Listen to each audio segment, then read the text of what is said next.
करत हवन, जेमा कृष्ण और मैया यशोदा के प्रेम, कृष्ण और सुदामा का प्रेम, कृष्ण और मीरा का प्रेम, कृष्ण और उनके कन्याओं का प्रेम, कृष्ण और राधा का प्रेम, ये सबो प्रकार के प्रेम ला मिला के हमन समाज ला एक संदेश देथन, एक प्रेरणा देथन।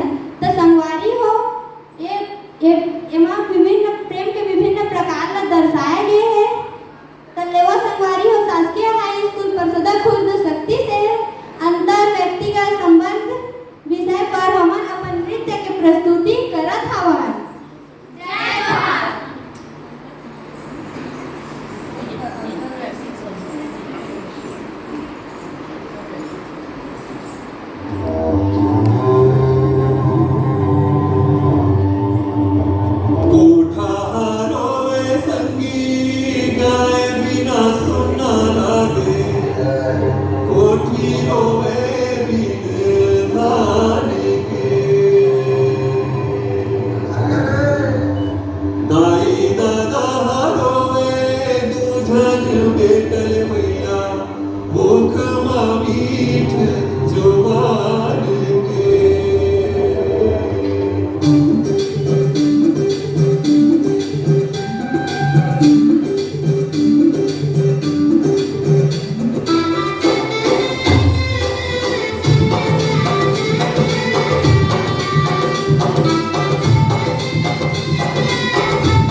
जोहार